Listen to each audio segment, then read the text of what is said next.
We run out of beer, the server has to go back, has to tell a customer, they're disappointed. The last thing that a bartender or server wants to do is tell their customer that we're out of beer. So then in turn, they're upset with me. As a manager, you want to be on top of it. You want to make sure you have all the inventory in house. You don't want that to be your fault. You know, that should be something that should be taken care of, and you should be able to have the product that you're offering, that you're featuring.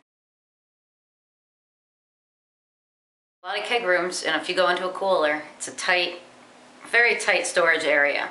So there'll be times, even when you're going in, the manager's going in to check the order, you know, you may have a lot of kegs in there. You may not be able to get to the very back one right away. You know, you have to, it's real tight. Sometimes it's a guessing game.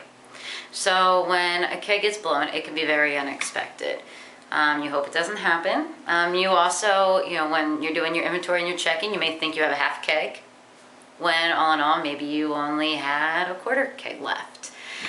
It's all about a guessing game sometimes when it comes, because you don't have the right tool to measure.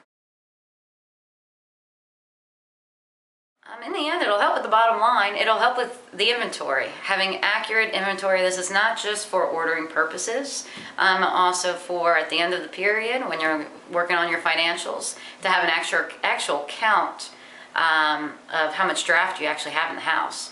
I mean, it's very sensitive. You'll find a lot of bars have a lot of old systems as well, draft lines. So, you know, it's hard to really calculate draft. You might have a lot of foaming going on. You may lose a lot of beer because of the sensitivity between the line and the whether your cooler's chilled enough or your glycol cooler. So there's a lot of different areas that can affect the beer and how much comes out. So if you can actually get what's exactly in the keg, that it's helpful. It is helpful. It helps with the loss. Also, it keeps your customers happy. You know when you're about to run out, you know that you can keep beer pouring and flowing, you know, all night long without having to stop or lose out on a few of those customers because they're upset that you're taking too long to change the keg.